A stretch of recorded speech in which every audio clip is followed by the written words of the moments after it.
Vedete come 1, 2, 3, quando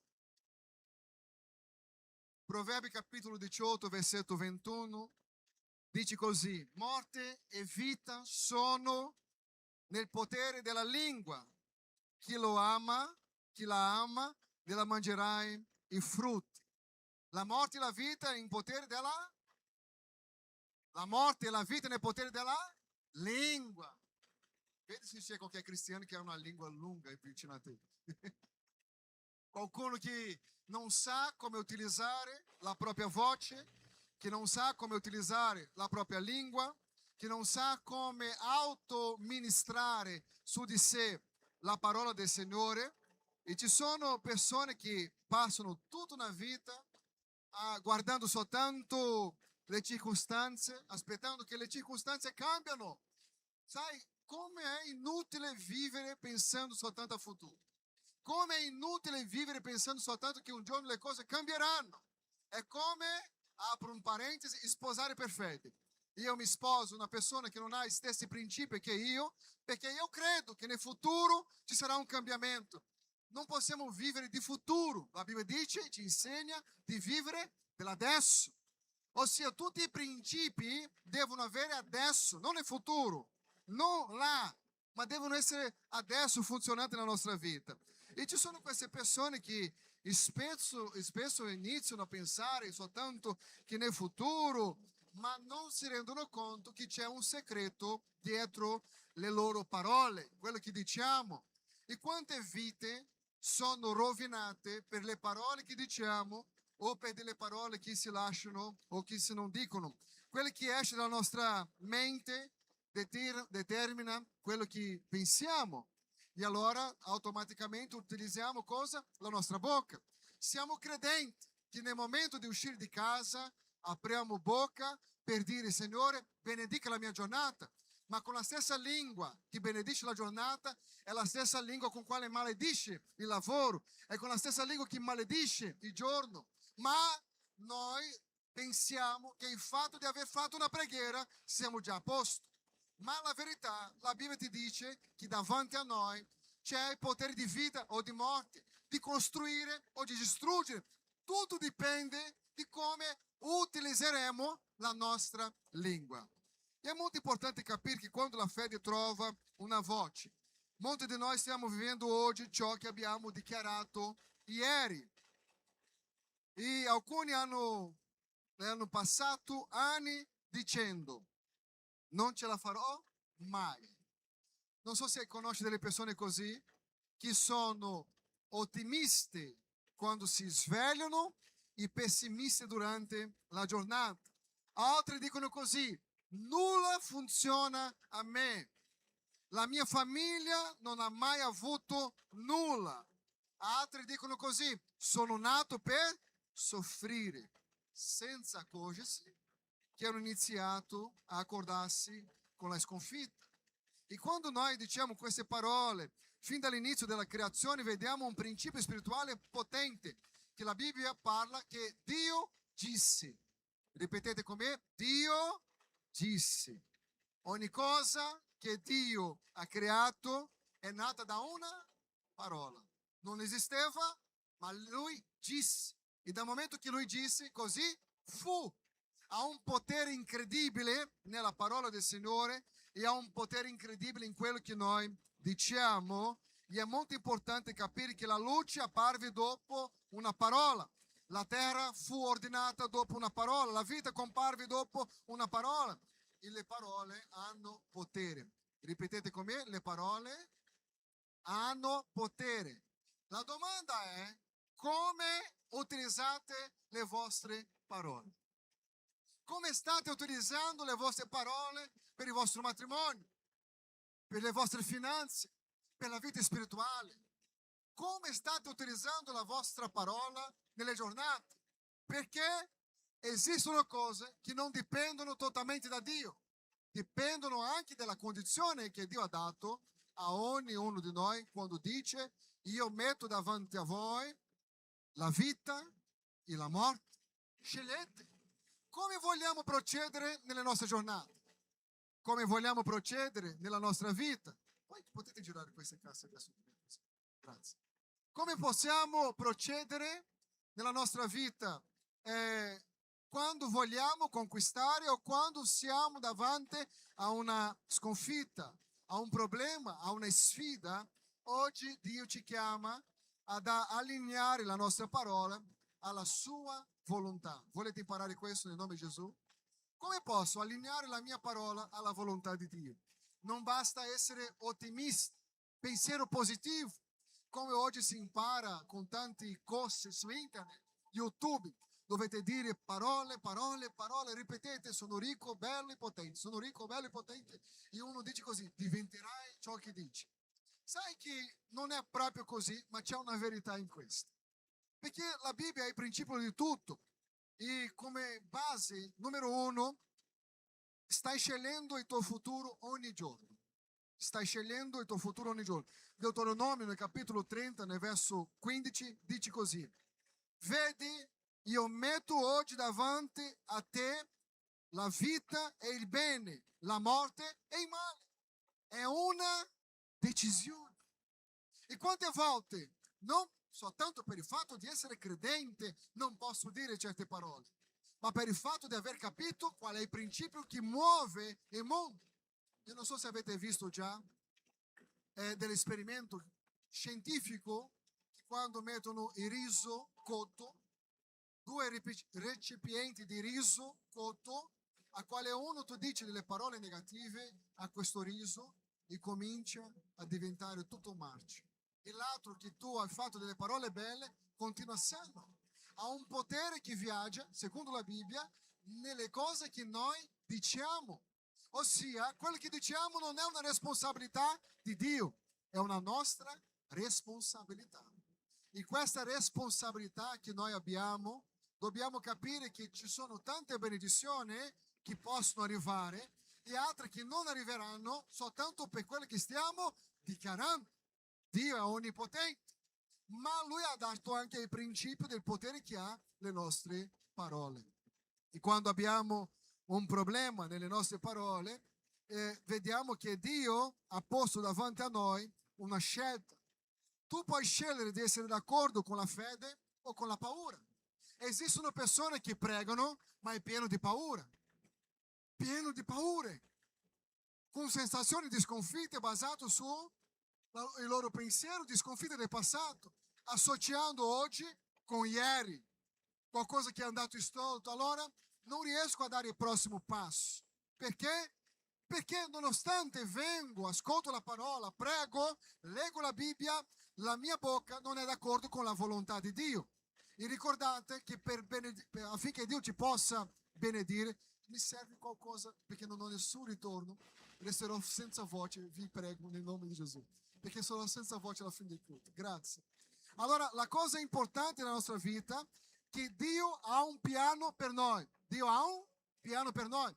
Ma non so se sapete che anche il diavolo, grazie, che anche il diavolo ha un piano per la nostra vita. Ma come fare per vivere la volontà di Dio e non la volontà del diavolo? La Bibbia dice che la vita e la morte è nel potere della lingua. Quello che diciamo definirà chi guida la nostra vita. Quello che noi diciamo definirà di quale parte sto giocando. Perché se io sono una persona che dichiaro essere lavata nel sangue di Cristo, ma continuo ad avere parole negative, bestemmie, mormurazione, parolacce, non faccio con che la cosa funziona, ma era perché ero un po' esaltato, mi è uscito così. Non hai capito? Che quello uscito così una giornata può determinare il tuo futuro, può determinare come andrà a finire la tua vita. Perché da credente non dico soltanto, non dico parolacce, perché Dio non piace.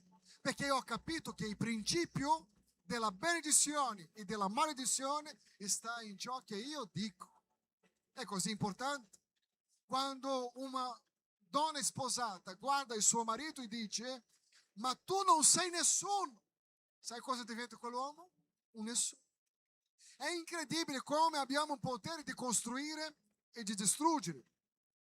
Noi sappiamo che le parole possono guarire, possono ferire, possono unire, dividere e possono anche influenzare il futuro. Molte relazioni sono state distrutte nel passato per delle parole dette e altre delle parole mancanti. Esiste un grande potere in quello che diciamo, ma esiste anche un grande potere in quello che non diciamo. Per mancanza di dire la cosa giusta si perde un grande proposito di vita, si perde la vita in sé, perché vivere di un modo abbondante non basta che profetizziamo quello che dice in Giovanni 10:10, promettendo una vita abbondante. E noi diciamo amen, gloria a Dio, alleluia. Ma la vita abbondante non succederà se non sappiamo utilizzare le parole nel modo giusto. È tempo, nel nome di Gesù Cristo, di cominciare a dire le parole giuste. Chi è con me dica amen. Ma non mi piace Ticino, perché qui non c'è lavoro per nessuno. Vedrai cosa succederà.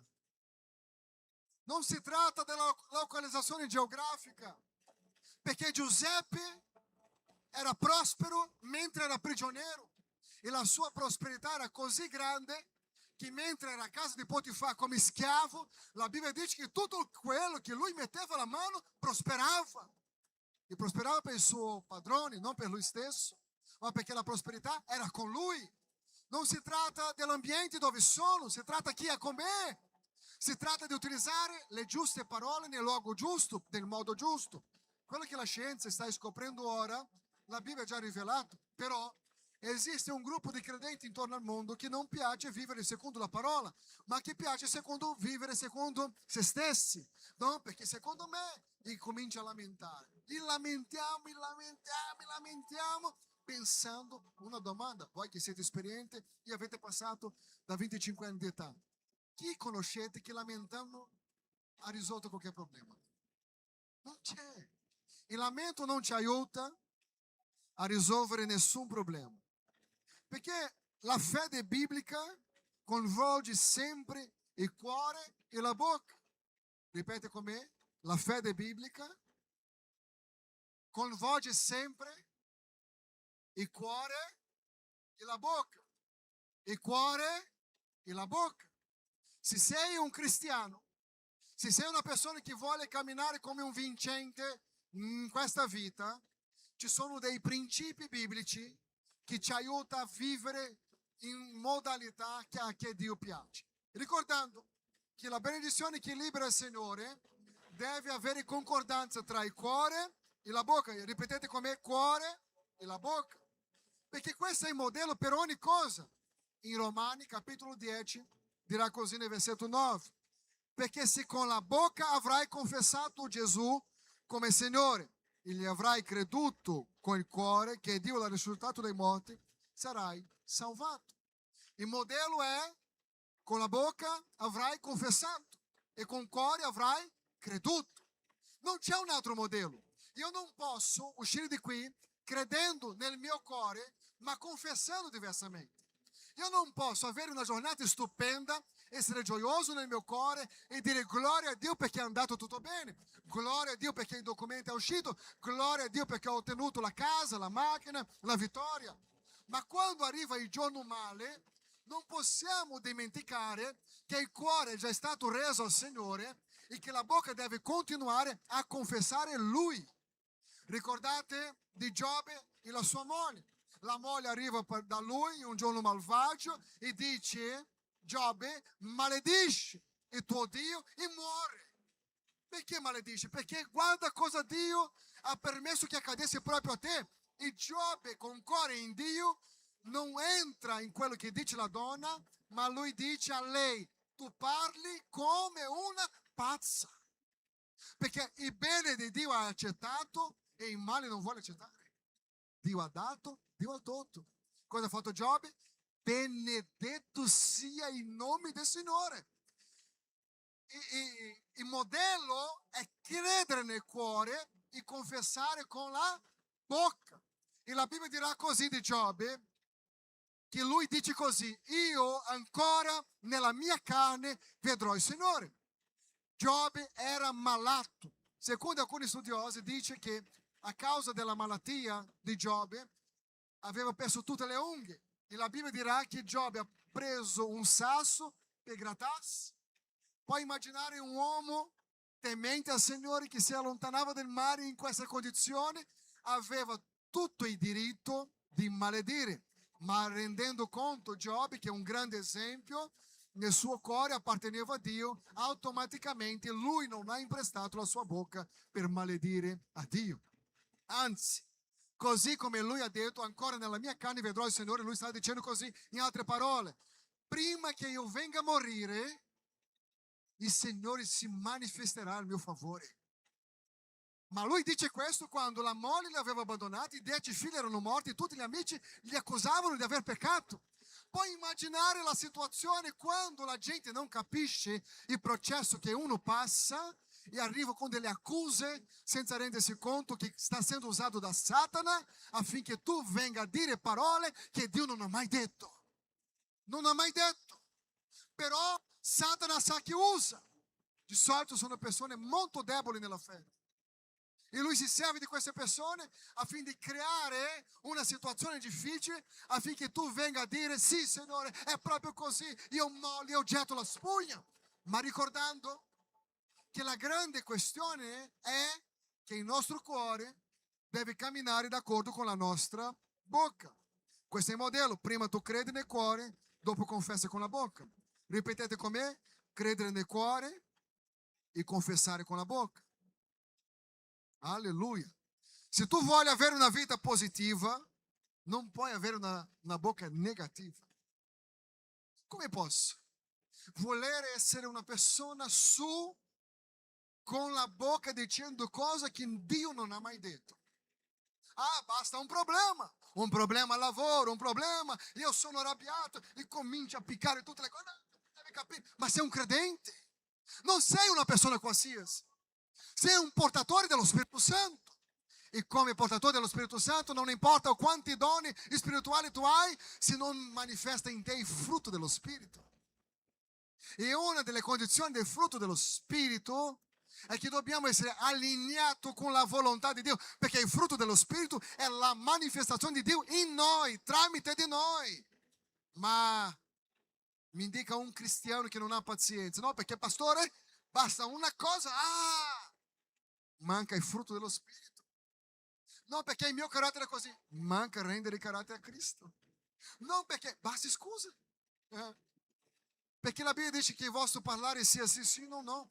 Quello che passa proviene da maligno, è già di maligno, fratello. Se non vogliamo cambiare, c'è già un problema. E non permettere che lo Spirito Santo fa con che la sua opera sia completa in noi. Allora, se desideri una vita benedetta e prospera, non può continuare soltanto parlare dei tuoi fallimenti. Ah no, perché nel passato il mio matrimonio è stato fallito, perché no, perché adesso mi sono risposato, è un altro problema, perché no, perché sono problemi, fratello. Non è possibile che non c'è niente di buono in tutto questo, non è possibile che non afferriamo la parola di Dio e facciamo come dice la parola del Signore. Allora una cosa importante, punto 3, smetti di dichiarare ciò che non hai. A cosa serve? Dichiarare ciò che non hai. Dio sa che non hai. Il diavolo sa che tu non hai. E le persone attorno sanno ciò che non ne hai. Ossia, a cosa serve? Continuare a parlare di cose che non hai. Non hai bisogno di ripetere ogni giorno. Alcuni dicono: non ho mai abbastanza soldi. Fratelli miei, ci sono un gruppo di persone che non hanno mai abbastanza soldi. Altri dicono così: non riesco mai a comprare ciò che mi serve. Altri dicono così: tutto mi sfugge dalle mani. I miei figli non riusciranno mai a realizzarsi. E continuano a rafforzare ciò che non vogliono vivere. Ma siamo solo per dire quelle cose che non vogliamo vivere, ma sembra quasi che quelle cose che ci piacciono. Ti dico una cosa: arriva una festa di fine anno in famiglia. Io non so quanto grande e numerosa è la tua famiglia, e dica così in mezzo alla festa: sono vincente. Non ho mai guadagnato soldi come negli ultimi anni. Sai, tutto sta andando liscio nella mia vita. Vedrai che in 5 minuti finisce tutto. Ma la maggior parte, osservate questo, delle conversazioni delle famiglie quando sono radunati, sono problemi. E a volte il problema è passato, perché quel zio, quando era na festa, ha creato quella confusione, perché quella sua zia, perché quello là è falso, perché quello là... Non c'è niente di progresso. È sempre parlare di qualcosa che non funziona. E alla fine tu esci parlando anche degli altri, senza rendersi conto, stai parlando di un zio che non c'era nella festa. Nell'angolo ci saranno due zie che lamentano del loro dolore e fa la gara chi ha più dolore. No, perché ha un mal nella pancia, l'altro dirà così, ha un mal nella gamba, nella pancia e nella schiena. È così. C'è sempre qualcuno nell'angolo parlando del male, non del bene che vogliono costruire, non di futuro. Perché quando tu trovi dei credenti che prendono i caffè insieme e stanno a lamentare di ciò che non funziona, non genera nessun progresso. Perché quando si trova un ambiente di fede, la fede parla di futuro. La fede non parla di ciò che hai perso, parla di ciò che vuole costruire. Perché io credo, quando Giuseppe, prima di diventare governatore, lui ha avuto una visione e non parlava di altro. E perché non parlava di altro, ha generato una invidia in quelli che non vedevano futuro. Li hanno tradito, li hanno buttato in una fossa e li hanno venduto. Tutto perché non sopportavano quelle persone che parlavano di vittoria, di futuro e di conquista. Sembra peccato parlare di cose che sta succedendo, perché quando c'è un male siamo i primi a comunicare, ma quando c'è una vittoria, silenzio perché Satana ascolta. Operando Dio, nessuno potrà impedire, fratelli. Perché non raccontiamo le vittorie? Perché non raccontiamo le cose che stanno andando bene? Perché non raccontiamo quanto Dio ci sta prosperando? Non perché può generare non so cosa, ma quando è un male, racconta tutto perché è preghiera. Comunicare in male non è un problema. Il problema è non comunicare che tramite la preghiera abbiamo ottenuto anche la vittoria.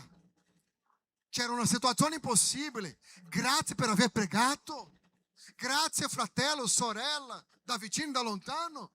Racconta anche le benedizioni, racconta le cose che stanno succedendo. Ah, ma nella mia vita non succede mai niente di buono. O sei come quell'uomo che un giorno ha gridato dicendo: Signore, butta il mio problema nel mare. Il Signore gli ha risposto: metti un costume. Il problema era lui. Quante volte il problema non è reale, ma è una costruzione di ciò che esce dalla nostra bocca. La vita e la morte è nel potere della lingua. Chi la ama mangerà del suo frutto. Non serve a pregare quando io maledico la mia giornata. Non serve chiedere preghiera per il mio matrimonio quando io maledico il marito, quando maledico la moglie.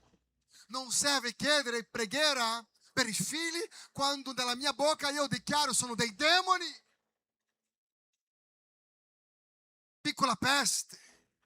No, sono benedetti, onorati. Ma sono credenti. Basta che io faccia una preghiera chiedendo al Signore una possibilità di perdono e Lui mi perdonerà. Lui è sempre pronto a perdonarci. Il problema è che noi coglieremo ogni frutto delle nostre parole. Non ci entra il tempo della nostra incredulità, perché quando io dichiaro una parola che non voglio vivere, non sto camminando in fede, sto camminando in incredulità e quello offende la presenza di Dio, perché la Bibbia dice che a Dio piace chi cammina per fede. Quello che tira l'attenzione di Dio non è o quanto sono bravo a lamentarmi, ma o quanto sono bravo a credere nonostante la difficoltà, nonostante la resistenza, nonostante il problema, nonostante la mia visione. Ma è come io mi comporto davanti alla situazione. Non sto dicendo che tutto ciò che dici accadrà automaticamente, sto dicendo che non devi vivere in accordo con la sconfitta, devi entrare in accordo con ciò che Dio dice di te. Io ero uno che lamentavo sempre perché dicevo della mia condizione paterna, ma un giorno ho letto nella Bibbia: io so il pensiero che ho per voi, pensiero di bene, non di male. Da quel momento mi apre una luce, ero un adolescente, io ho pensato, se nonostante tutti intorno a me hanno un pensiero di male, c'è il creatore dei cieli e della terra che ha un pensiero di bene. Io voglio scoprire qual è il pensiero di bene di Dio affinché io cammino in essi. Voglio camminare nel pensiero di Dio, perché le opinioni degli altri È difficile, fratelli, perché io non so se sapete, non piacerà mai a tutti. Quello che più ha amato tutti quanti è stato Gesù e non è riuscito ad avere l'amore e il rispetto di tutti. Sai, per quello che dobbiamo camminare secondo la rivelazione della parola, ma se non abbiamo la parola siamo a credere in ciò che mi ha detto il mio vicino, quello che mi ha detto le persone che erano contro di me. Grazie, gentilissimo. Grazie. Allora siamo sempre a pensare in ciò che noi pensiamo che sia la fase della nostra vita. Perché quando abbiamo dei pregiudizi personali in famiglia, siamo anche scoraggiati perché noi crediamo in Dio, ma parliamo di paure. Ma se io faccio questo, cosa succederà? Allora arriva Pietro e dice: se sei veramente tu, mi dica di andare verso di te. Camminare sull'acqua, fratello. Io penso che sia molto difficile, ma camminare sulle onde. non ho... Perché la Bibbia dice che il vento, il mare era agitato, la barca stava per affondare. Non è camminare nel lago di Lugano, no. C'era una tempesta in corso. C'erano delle onde alte, fratelli. Non era con la prancha da surf, no. Oh, era camminando. Ah, ma Pietro ha affondato. Mi dica qual è l'altro apostolo che ha camminato sull'acqua. Perché quando tu credi veramente nel Signore, le cose cambiano. E lui è andato verso Gesù secondo la sua parola. Romani, nel capitolo 4, nel versetto 17, è importante che noi possiamo allora utilizzare le nostre parole in modo giusto, perché Dio chiama le cose che non sono come se fossero. Dio chiama all'esistenza le cose che non sono. Ma noi siamo figli di Dio. E la maggior parte di noi non crede nel soprannaturale. Devo bere perché mi dicono di bere. Non mi ha mole, meu Deus. Allora Dio cambia il nome di Abramo quando ancora lui non poteva avere figli. Tutto quello che Dio vuole è un gruppo di figli che camminano per fede e non per visione. E le nostre parole non possono essere d'accordo con le circostanze che viviamo nell'adesso, ma con ciò che crediamo che Lui ha preparato nel futuro. Ma io cammino come uno vincente, perché la Bibbia dirà così che io sono più che vincitore in Cristo Gesù. Questo è il tuo segno. Non sei un vincitore qualsiasi, sei più che vincitore, perché Dio ci ha dato la vittoria. Di chi è la vittoria? Di chi cammina nel nome di Gesù. Amen. Allora noi camminiamo come uno che cammina per fede, come uno che cammina in Cristo, e Dio cambiò il nome di Abramo quando ancora non aveva figli e lo chiamò padre del monte nazione. Come Dio può giocare di chiamare un uomo di padre del monte nazione quando questo uomo non può avere figli? Umanamente sembrava impossibile, ma Dio non stava parlando della sua realtà presente, stava parlando del futuro che aveva preparato per Abramo. Dobbiamo capire questo. Quante volte qualcuno ti giudica per quello che vedono di te adesso o di quello che conoscono del tuo passato. Ma dal momento che riceviamo Cristo, che crediamo nel nostro cuore e cominciamo a dichiarare le parole che Lui ha per noi, la gente che conosceva il tuo passato non conosce più il tuo presente. Perché hai cambiato il tuo modo di essere, però non si rende conto. La gente si ricorderà di un tuo sbaglio nel passato, ma non si rende conto di chi sei ora in Cristo. E quello che sei ora in Cristo lascerà tante persone confuse perché la visione che hanno su di te è basata su una decisione sbagliata del passato. Ma sei, secondo la Bibbia, una nuova creatura che deve camminare in novità di vita, ossia questa novità di vita non c'entra niente con il passato di sconfitta, cose che ho vissuto di problema nel mio passato. Quello che ora deve succedere è camminare in questa novità di vita basato sulla promessa che Dio ha su di me. Abramo era un uomo insieme a Sara che era sterile, ma Dio li chiama di Abramo, padre di una grande generazione. Tutto questo perché Dio ha dei piani che gli uomini non conoscono. Per quello che è molto importante che tu non sai. Forse hai conosciuto questa persona vicino a te, ma non sai neanche 10% di quello che Dio ha preparato per lei o per lui. E quando disprezziamo le persone perché pensiamo di non avere così tanto valore, secondo i nostri criteri, non ci rendiamo conto che Dio ha scelto le cose pazze di questo mondo per confondere quelle sagge. Che Dio ha scelto le cose che non sono, le cose piccole per confondere le grandi. Perché per Dio tutti siamo uguali davanti ai suoi occhi.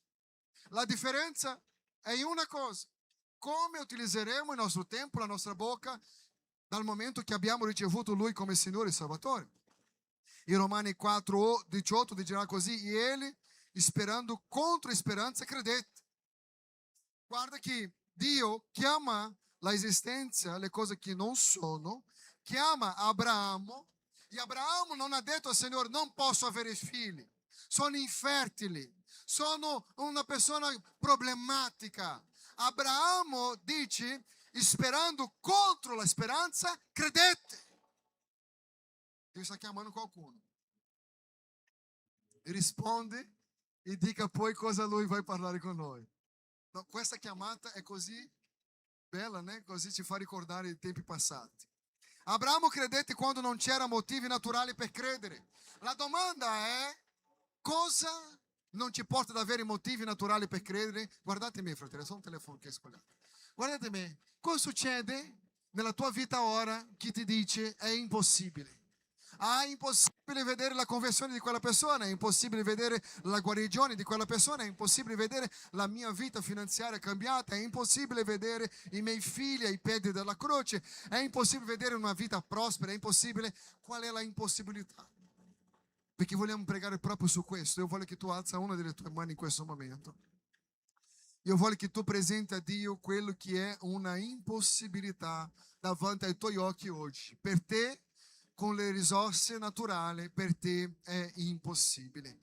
Io ti do adesso un minuto affinché tu possa parlare con Dio in questo momento. Alza questo sottofondo, per favore, in questo momento di preghiera.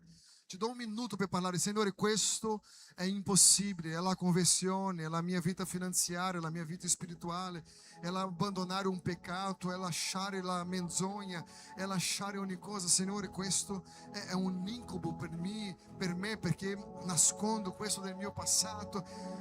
Il Signore è qui questa mattina che vuole restaurare. Puoi aumentare, lascialo pregare. Parli con Dio, vai, parli con Dio. Signore, vieni, Signore. Oh, Spirito Santo di Dio, tu hai fatto una promessa ad Abramo quando non c'era nessuna possibilità, ma Abramo ha creduto contro ogni difficoltà. Signore, e sperando contro la speranza, credete. Signore, che la fede sia attivata questa mattina. Una fede, Signore, che possa tradurre il tuo soprannaturale al nostro naturale, affinché possiamo vivere come persone vincenti. Chi crede, Signore, nell'impossibile, chi crede nella trasformazione, chi crede, Signore, nel tuo potere di guarigione, chi crede nel tuo potere, Signore, di salvezza nel nome di Gesù Cristo. Oh, Spirito Santo, vogliamo attivare la nostra fede per l'impossibile, Signore, perché la fede crede nell'impossibile e vede l'invisibile. E questa mattina, Signore, vogliamo attivare la nostra vita non più delle persone che sono mormoratori, non più delle persone che credono nel cuore ma confessa sbaglio, Signore, che confessa diversamente, ma come delle persone, Signore, che credono nel cuore e confessano la tua parola nel nome di Gesù Cristo. Un tempo di prosperità, un tempo di conquista, un tempo di liberazione, un tempo di salvezza sta arrivando in casa tua nel nome di Gesù Cristo. Oh, alleluia, chi crede dica amen, alleluia, gloria a Dio. Oh, Spirito Santo di Dio, noi crediamo nella tua potenza. Vieni, Spirito Santo, vieni, Spirito Santo. Io voglio portarvi in questo momento affinché tu possa comprendere quanto è importante profetizzare. In Ezechiele, nel capitolo 37, è importante profetizzare sulla valle che hai davanti a te. Tanti credenti hanno già accettato quella condizione come verità nella sua vita. Ma c'è un principio nella parola di Dio. Dio portò Ezechiele in una valle piena di ossa secche e poi gli chiese: potranno queste ossa rivivere? Há una domanda che Dio ha fatto a Ezechiele. Você hoje está chiedendo? Stai chiedendo per il tuo matrimonio di essere restaurato, per la tua famiglia affinché sia ricostruita. Allora Dio disse in Ezechiele 37 versículo 4: profetizza su queste ossa. Profetizza. Non limitarti a parlare del problema, ma parla al problema. Io non so, siamo credenti, veniamo la domenica in chiesa e sembra che soltanto adempiamo un tempo della nostra giornata per essere a posto con Dio. Ehi, abbiamo tutte le risorse per camminare nel soprannaturale. E allora cosa dobbiamo fare? Alzare come un grande, dei grandi soldati di Cristo che va davanti a noi come un grande generale e profetizza, dichiara. Ah, ma non si può più dichiarare perché non funziona così. La Bibbia sta dicendo a Ezechiele: può questo problema risolvere, può questa situazione impossibile cambiare. Ezechiele risponderà così: Signore, tu lo sai. Ezechiele, se sono io che lo so, allora io ti dico cosa tu devi fare: profetizza sulla valle. E Dio dirà così: profetizza così, Ezechiele, ossa torna a vivere. Non so qual è la speranza che è andata via questa mattina. Io non so quanto tempo stai pregando per una benedizione che tu non vedi nessuna possibilità, ma abbiamo una unica possibilità questa mattina. Il Signore dirà così: io metto davanti a voi la vita e la morte. Quale scegliete? Qual è la vostra scelta? Qual è la situazione che per voi è impossibile? E poi Lui dirà così: profetizza. In questo momento dobbiamo capire una cosa: smettere di descrivere e continuamente la crisi e inizia a dichiarare ciò che Dio dice riguardo quella situazione. Parla alle ossa secche della tua vita questa mattina e guarda la situazione finanziaria e dichiara: non rimarrai così per sempre. Guarda la tua famiglia e dichiara: la benedizione del Signore arriverà in questa casa nel nome di Gesù. Guarda i tuoi figli e dichiara: serviranno il Signore. Io non so in quale area dovete profetizzare, ma se volete provare adesso possiamo alzare le nostre mani. Alziamo le nostre mani se tu credi, fratelli. Però adesso non è nella mente. Apra la tua bocca e cominci a profetizzare. Io non so se è una questione finanziaria, io non so se è una questione lavorativa, familiare, spirituale. Non è per essere... Profetizza nel nome di Gesù. Dio disse: apra la tua bocca. Ezechiele profetizza e Ezechiele dice: ossa secche, così dice l'Eterno, tornate in vita. E Ezechiele in una valle impossibile comincia a profetizzare. Io voglio sentire la tua voce. In piedi per favore, profetizziamo, vai. Profetizza nel nome di Gesù, comincia a profetizzare. Non è essere timido, è profetizzare, fratelli. Abbiamo già utilizzato la bocca per tante cose sbagliate.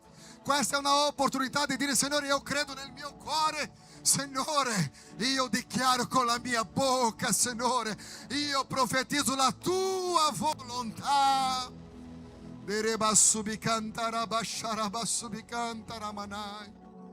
Profetizza, profetizza, profetizza. Quando Saul ha cercato di scoraggiare a Davide, Davide ricorda ciò che aveva già fatto nel passato. Si ricordò del leone, si ricordò dell'orso e si ricordò della fedeltà di Dio. Quando qualcuno ti dice che non ce la farai, ricorda di ciò che Dio ci ha già fatto per te. Quando ti dicono che è impossibile, ricorda la sua fedeltà. Quando diranno così: morirai, Ricorda cosa Davide ha detto a quello gigante: oggi il Signore ci darà nelle mie mani. Davide non guardava il gigante, Davide guardava Dio. La maggior parte delle persone continuano a parlare del problema.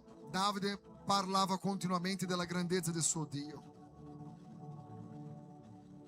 Il Salmo 45, verso 1 dirà così: la mia lingua è la penna di un scrittore esperto. In Proverbi capitolo 3, nel versetto 3 dirà così: scrivi sulla tavola del tuo cuore. La tua lingua determina il tuo futuro. Il Signore ci mette oggi la benedizione e la maledizione davanti, la vita e la morte. E Lui ci dà un consiglio: scegliete poi la vita. E scegliere la vita non è solo prendere la decisione per Cristo. Scegliere la vita è credere nel cuore e confessare con la bocca. Dove c'è morte, se confessiamo vita, vita c'è.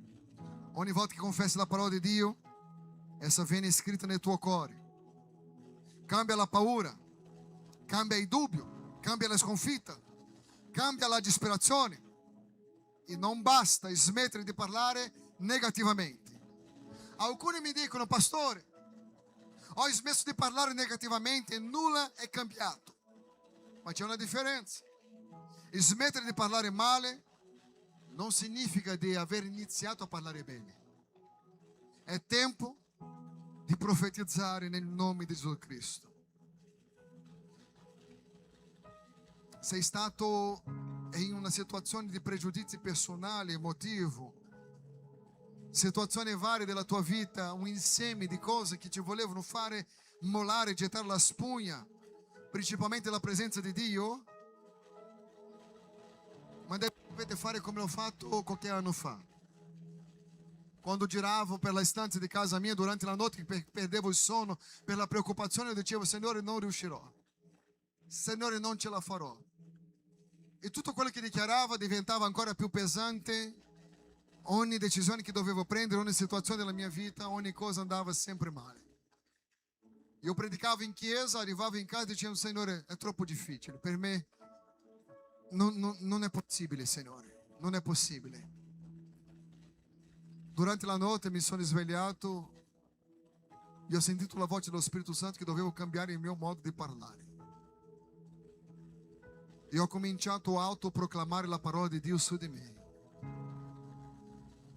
E dal momento che io vedevo una situazione difficile, io non dichiaravo più: Signore, sta difficile, sta facendo male. Io dichiaravo: io posso ogni cosa in colui che mi fortifica. Allineare il cuore con la bocca alla volontà di Dio e dichiarare: io sono la giustizia di Dio in Cristo. Dio è con me, Dio mi ama, sono perdonato e lo Spirito Santo mi fortifica in ogni cosa. In Galata 5:22 dirà così: il frutto dello Spirito è amore, gioia, pace, pazienza, benevolenza, bontà, fedeltà, mansuetudine e autocontrollo. Comincia a parlare ciò che Dio dice. Comincia a dichiarare ciò che Dio dice. Io voglio che tu possa profetizzare su questa valle di osse che è davanti a te. La valle di osse può significare tante situazioni della nostra vita a quale non crediamo più, a quale l'unica comunicazione che c'è è che non c'è più speranza. Ma noi dobbiamo risvegliarsi questa mattina e ricordare che non camminiamo per visioni, noi camminiamo per fede. La fede vede l'invisibile, crede nell'impossibile. E per fede noi dichiareremo a queste valli davanti a noi che ci sia vita. Ossa secche, torna in vita. E la Bibbia dice che ogni cosa tornava al suo dovuto posto, così come ordinato dal Signore. E quando Ezechiele apre gli occhi, davanti a lui non c'era più una valle di ossa secche, secchissime. Ma la Bibbia dirà così, che davanti a Ezechiele ora c'è un esercito grandissimo. Io non so o quanto dura è per te la situazione che comunica il tuo passato al tuo presente, che ti scoraggia, che non ti permette a vivere il soprannaturale, la fede. Perché essere cristiani non è venire in chiesa e dire gloria a Dio, amen, alleluia, è camminare in novità di vita.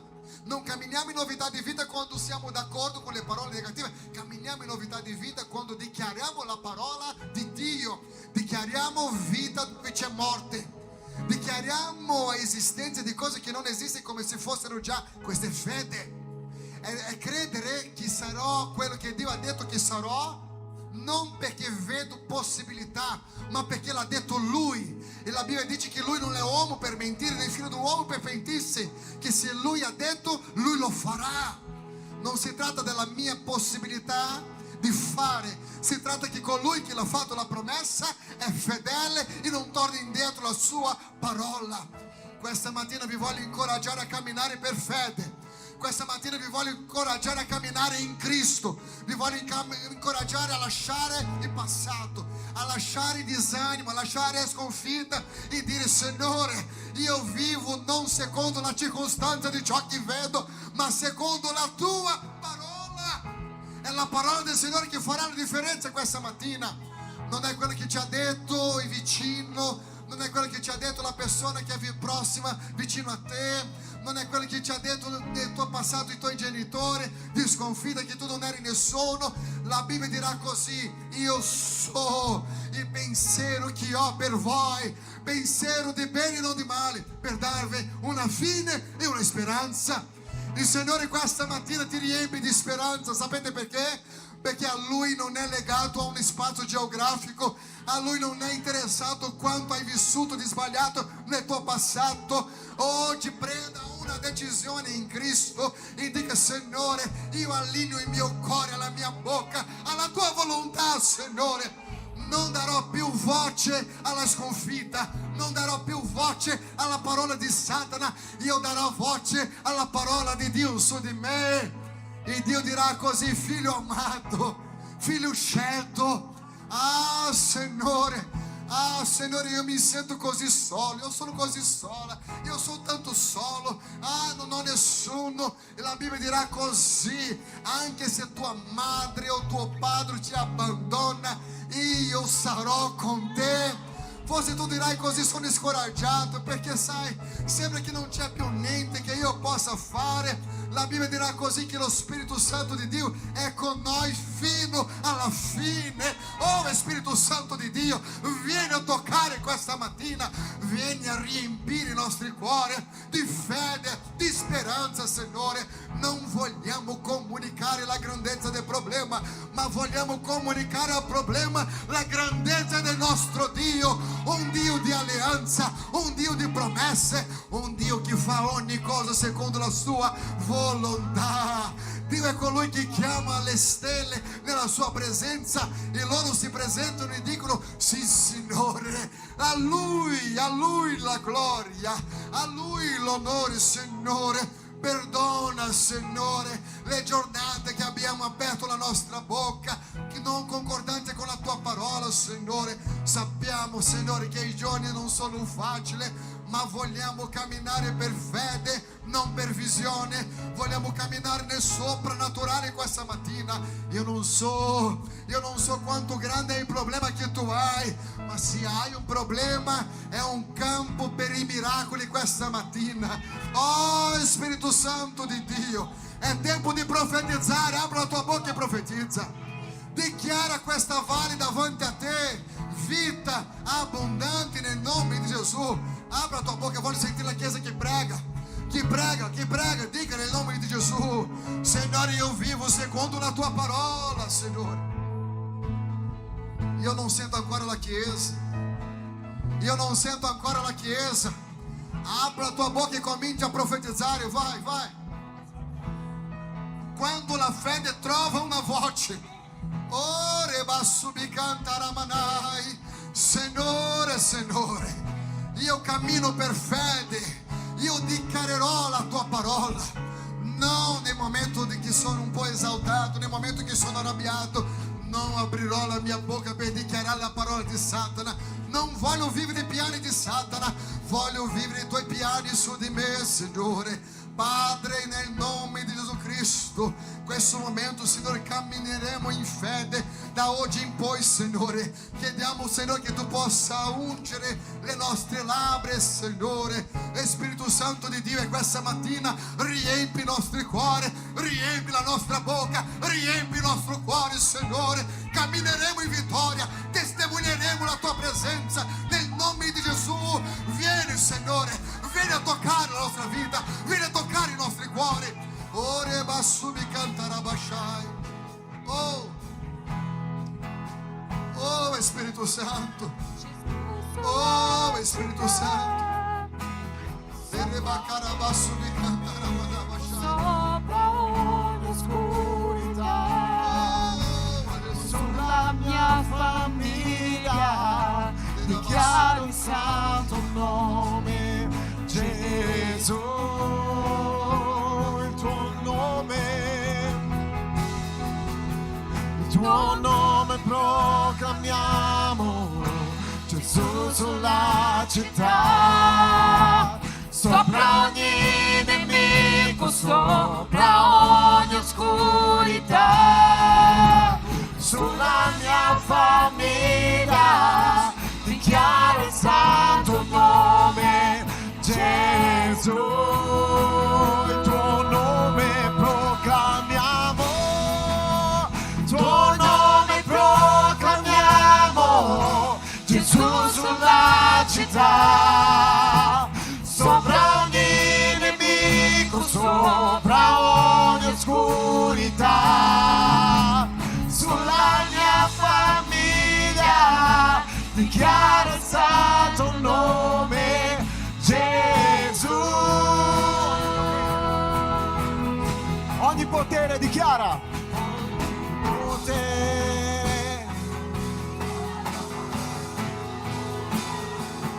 La vita è luce nel buio, su ogni fortezza, un fuoco sei.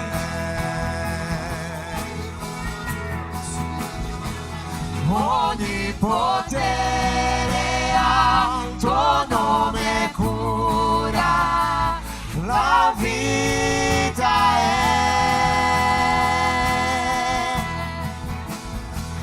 luce nel buio, su ogni fortezza, un fuoco sei. Con le mani alzate così, ripetete con me il nome di Gesù. Sulla tua identità ripete così: io sono figlio di Dio, sono amato dal Padre Celeste. E tutta la Chiesa insieme nel nome di Gesù, noi dichiareremo con le nostre labbra quello che siamo in Cristo Gesù. Amen. Io sono un figlio di Dio, sono amato dal Padre Celeste, sono stato perdonato, sono una nuova creatura in Cristo, non sono definito dal mio passato, sono la giustizia di Dio in Cristo Gesù, sono scelto sulla vita spirituale. Dio è con me ogni giorno, la pace di Dio reina nella mia famiglia, il mio matrimonio è benedetto da Dio, i miei figli, commissione del Signore riposa sulla mia famiglia. Dio restaura ogni relazione ferita, la mia famiglia vedrà la fedeltà di Dio. Dio è il mio provveditore, non vivrò nella mancanza. Il Signore apre porte che nessuno la può chiudere. Dio mi dà sapienza per prosperare. Le mie mani saranno benedette. Tutto ciò che faccio prospererà secondo la volontà di Dio. Sarò una benedizione per molti. Vivrò per perdonare. e non soltanto per ricevere perdono. Gesù ha portato le mie infermità. La vita di Dio scorre nel mio corpo. Oggi ricevo forza dal Signore. Il Signore rinnova la mia salute. Ho vigore, energia, pace. Il mio corpo appartiene al Signore. Camminerò nella salute e nella forza di Dio. Non vivrò nella paura. Dio combatte le mie battaglie. Nessuna arma fabbricata contro di me prospererà. Sono protetto dalla mano di Dio. Il Signore è il mio rifugio. La pace di Dio custodisce il mio cuore. Non sarò dominato dall'ansia. Camminerò nella fede e non nella paura. Il mio futuro è nelle mani di Dio. Le promesse di Dio si compiranno nella mia vita. Dio sta lavorando anche quando non vedo. Il meglio deve ancora venire. Le difficoltà non fermeranno il piano di Dio sulla mia vita. Ciò che Dio ha iniziato ha il potere di compimento. Ogni prova mi renderà più forte.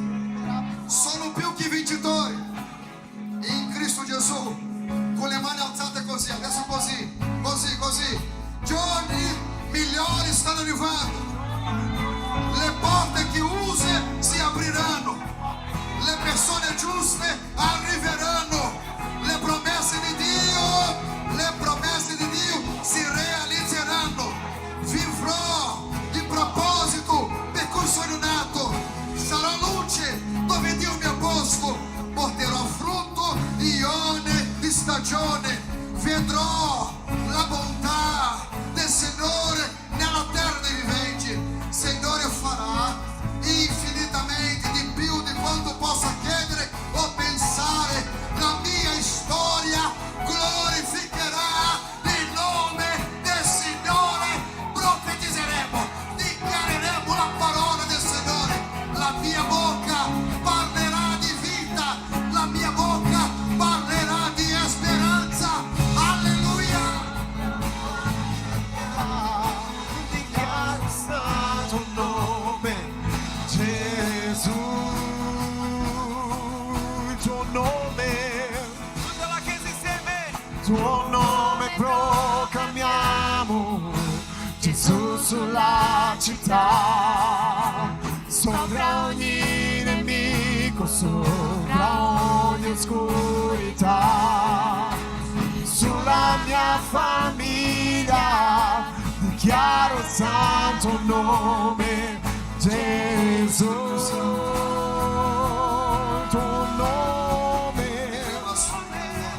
tuo nome proclamiamo, Gesù sulla città, sopra ogni nemico, sulla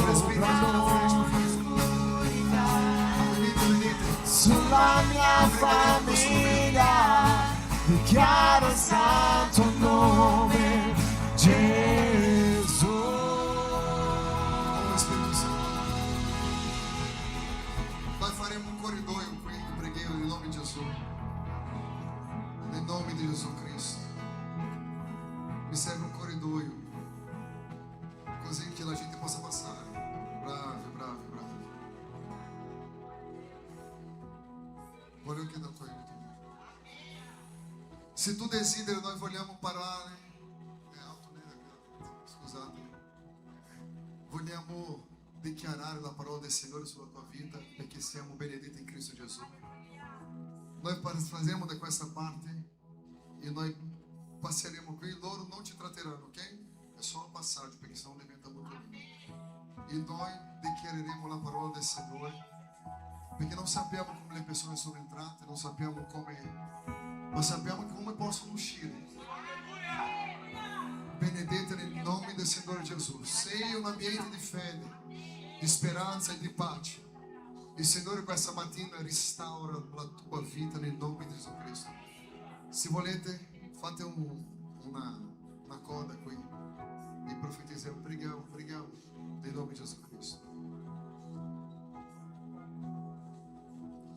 Dovete solo passare.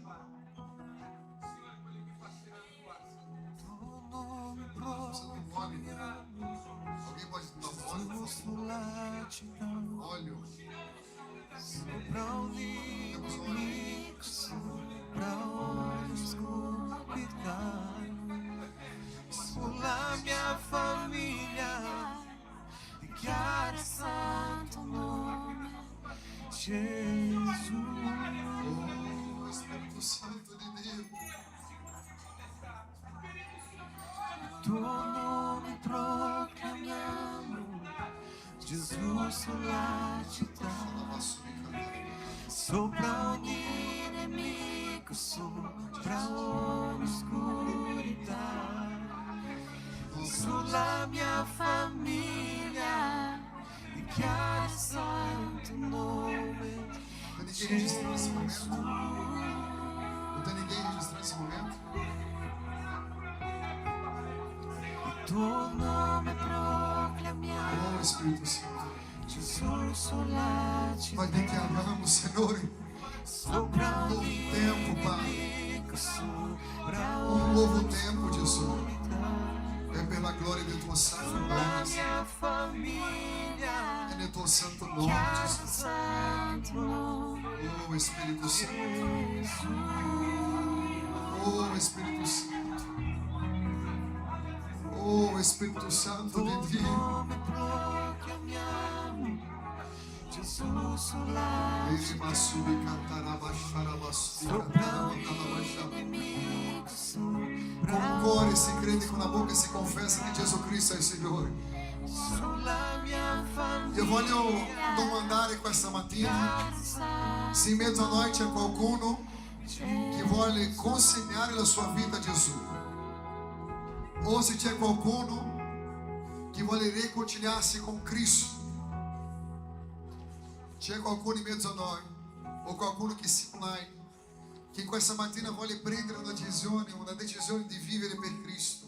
Noi vogliamo pregare per te. Noi vogliamo dichiarare la parola di Dio nella tua vita. Non è un passaggio, un rito religioso, è una vita e una speranza che Lui promette.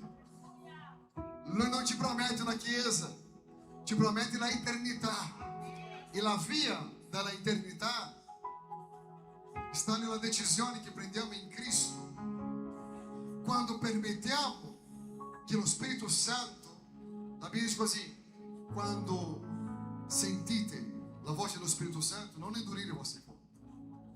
Quante volte siamo in combattimento, vogliamo, ma siamo timidi, vogliamo, ma abbiamo dei pensieri. Lo Spirito Santo ti conduce a una vita completamente libera, a una vita completamente prospera in Lui. Ma c'è sempre una condizione per ogni cosa. Con il cuore si crede e con la bocca si confessa che Gesù Cristo è il Signore. Io non so se in mezzo a noi c'è qualcuno che deve prendere questa decisione questa mattina, ma che in questa mattina tu possa permettere che lo Spirito Santo faccia l'opera completa nel tuo cuore. Possiamo pregare allora? Preghiamo e ringraziamo in nome del Signore. Dio è buono, la sua presenza è qui in mezzo a noi. Grazie Signore. Ravviva la tua chiesa, Padre. Ravviva la tua chiesa, Gesù. Nel nome di Gesù Cristo. Signore, noi ti ringraziamo, Signore, perché la tua parola è in noi. Ti ringraziamo, Signore, perché tu sei un Dio potente, onnipotente, glorioso, Signore, capace di operare al di là di quello che chiediamo, pensiamo, Signore, e nel nome di Gesù Cristo. Sia lodato il tuo santo nome, lodato sia, Signore, glorificato sia il Signore, su ogni cosa nel nome di Gesù Cristo.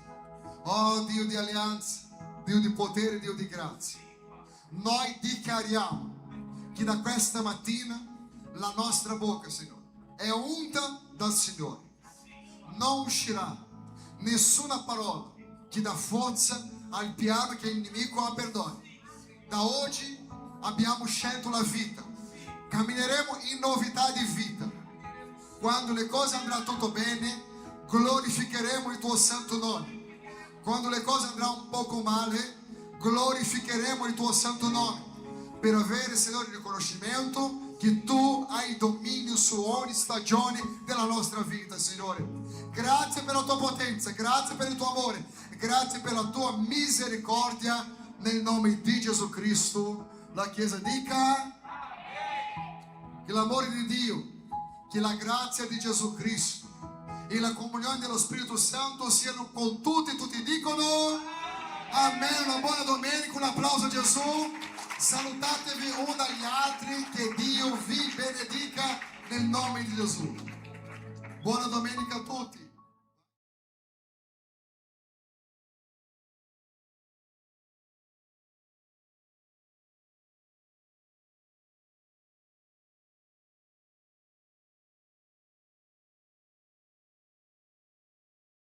Questo è il nostro momento di generosità. Così come dice in Proverbi 11.